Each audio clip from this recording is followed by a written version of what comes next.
දරාසගේ රුපියල් 700ක් වගේ මුද්‍රයකට තියෙන mouse ඇත්තටම හොඳයි. so මම මාස 6ක් තිස්සේ use කරන්නේ දරාසගේ රුපියල් 700ක් 600ක් අතර මුදලකට ගත්ත mouse එකක්.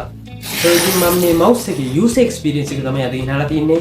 ඉතින් මගේ channel එක subscribe කරලා මේ වීඩියෝ එකට like එකක් දාලා මගේ channel එකත් එක්ක එකතු වෙන්න. so අපිට මේ mouse එක receive කරන්නේ මේ වගේ box එකක.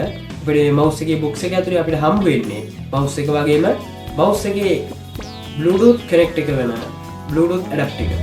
ඉතින් අපිට මේ box එක ඇතුලේ හම්බ වෙන mouse එක මේක තමයි. මේකත් එක්ක මේක යටපැත්තේ එනවා Bluetooth adapter එක. මෙන්න මෙතන තමයි Bluetooth adapter එක. so අපිට මේ mouse එක setup කරගන්න ඕනේ හරිම පොඩි දෙයක්. අපි මේකේ න Bluetooth adapter එක PC එකේ USB port එකට හරි laptop එකේ USB port එකට හරි plug කරලා ඒ plug කරපු වෙලාවෙ ඉඳන් mouse එකේ switch එක on කරලා අපිට පුළුවන් මේ mouse එක use කරන්න. ඉතින් මේ mouse එක use කරන්න අපිට කිසිම application එකක් ඕන වෙන්නේ නැහැ. කිසිම software එකක් ඕන වෙන්නේ නැහැ. මේ mouse එක අපේ device එකට connect කරගන්න option දෙකක් තියෙනවා. එක Bluetooth, අනිත් එක මේකේ න Bluetooth adapter එක. මේකේ මේ තියෙන switch එක පල්ලෙහාට දැම්මොත් Bluetooth හරහා connect කරගන්න පුළුවන්. මේක උඩට දැම්මොත් Bluetooth adapter එක හරහා connect කරගන්න. තවත් plus point එකක් කියන්න. ඒක තමයි මේක අපිට charge කරන්න ඇවිල්ලා තියෙන්නේ type C port එක. so ඉතින් දැන් මම කියන්නම් මේ mouse එකේ user experience එක මොන වගේද කියලා.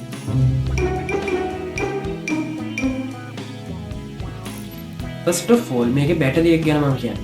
මේකේ battery එක සාමාන්‍යයෙන් එක දිගට use කරන කෙනෙක්ට දවසක් use කරගන්න. මම වගේ user කෙනෙක්ට සාමාන්‍යයෙන් දවස් 3ක් 4ක් අතර දවස් ගණනක් use කරගන්න පුළුවන්. තව මේක අපිට විනාඩි 20ක් 40ක් කාලයක් charge කරලා මේක ආයි use කරන්න ගන්න.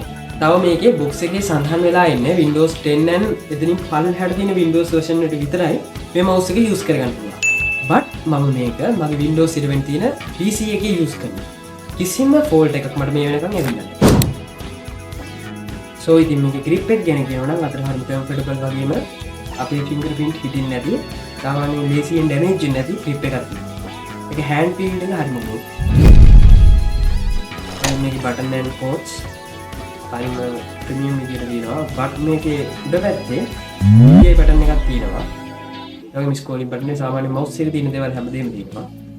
ඒ වුණාට රුපියල් අපි කියන්නේ රුපියල් 600 700 වගේ මුද්‍රකට මේ වගේ mouse එකක් ගොඩක් වටිනවා. so ඉතින් තවත් මේ වගේ වීඩියෝ එකක් කියන බලාපොරොත්තු වෙන්න අදට මම යනවා. මගේ channel එක subscribe කරලා දිගටම එකතු වෙලා ඉන්න. goodbye.